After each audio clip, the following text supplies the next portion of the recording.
Strategic Balkans, from bad to worse. I think you'll guess who is behind the title of the next panel.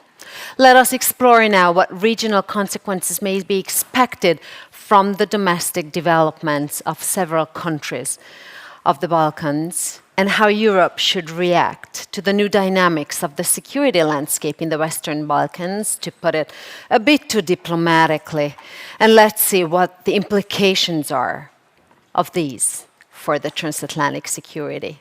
Our keynote speakers are two ambassadors. I'd like to invite to the stage first His Excellency Mladen Andrlić, Ambassador of Croatia to Hungary, who is a former ambassador to Switzerland and Liechtenstein and former deputy head of the Croatian mission to the European communities as well. His Excellency, the floor is yours.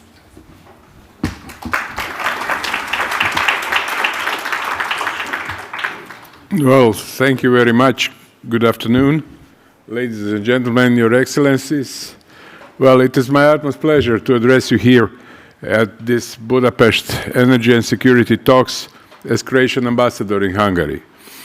My speech will reflect the Croatian position regarding the Western Balkans, but before going further, let me extend my sincere thanks to the Ambassador Reka Semerkenyi, who has generously invited me to attend this very conference. Well, in the last few years, we have been faced with permanent crises of different types. These events have left a doom, scrolling almost on a regular basis and being barely able to keep up with the overwhelming information flow.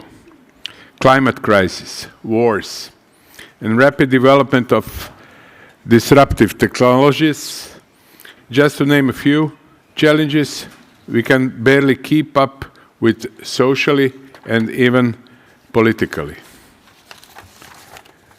In this context, the situation on the Western Balkans is rather old news, to be blunt.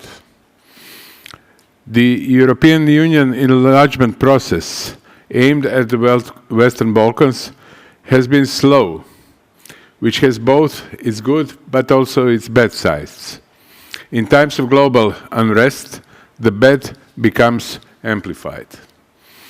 Delays in EU integration, which is obviously a two-way street, allow other powers to expand. The slower the process is, the bigger grows the influence of other actors. Moreover, without acting, you have to live without consequences, with the consequences. This is why enlargement, as one of the key European Union policies, still serves primarily as a geostrategic instrument in Europe's security and prosperity.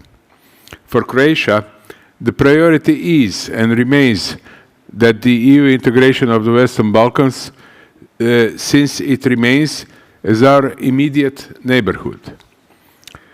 The stability of the Western Balkans is directly linked to the stability of Europe. It serves as a geopolitical bridge between the spheres and as a partner in addressing contemporary security challenges. For instance, hybrid threats, disinformation, and external influences. Strengthening resilience in the Western Balkans is not just a peripheral or regional, but it's strategic imperative for both the EU and the NATO. It remains central to the future security of Europe and its transatlantic stability. We must work together to bridge divides, accelerate integration, and ensure that the Western Balkans becomes secure, stable, and prosperous. That is why Croatia strongly supports the EU enlargement and hopes to see the progress on the EU path of the Western Balkan countries, in line with a merit-based approach and individual achievements in meeting criteria.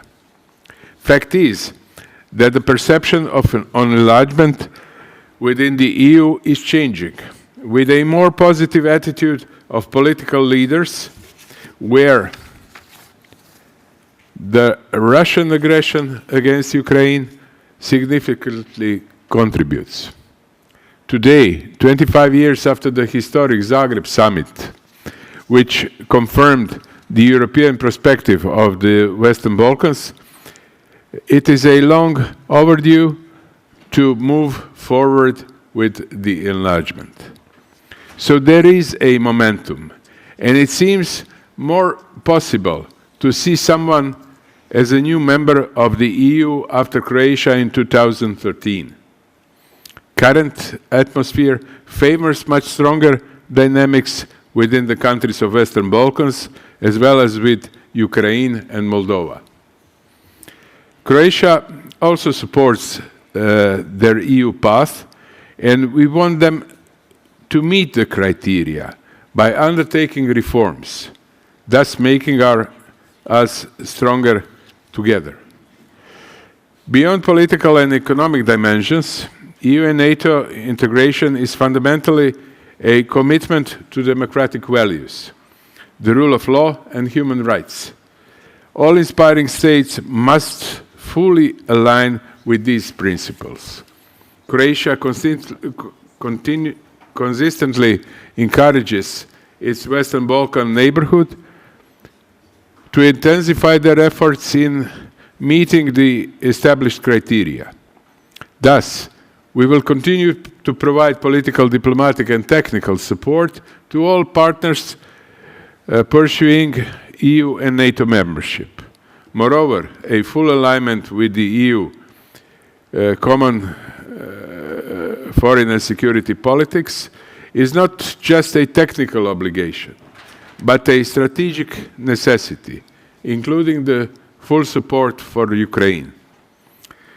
We aspire to see relations among Western Balkan states and peoples being normalized in a way which fosters political security and stability, creates the conditions for irreversible transformation and sustainable development. Secure, peaceful, stable, democratic, EU-oriented, and prosperous Western Balkans that share European values, principles, and standards is in the full interest of the whole European Union, we presume. However, the European model and the soft power of the European Union, to reference to recently deceased Joseph S. Nye, is somehow losing its attraction, not just to the Western Balkan countries, but also to some EU member states, due to indecision on the side of the European Union. It is time to regain the European Union attraction and credibility by keeping promises and rewarding progress. The EU itself will in return be rewarded with a more secure and more stable Europe. Thank you.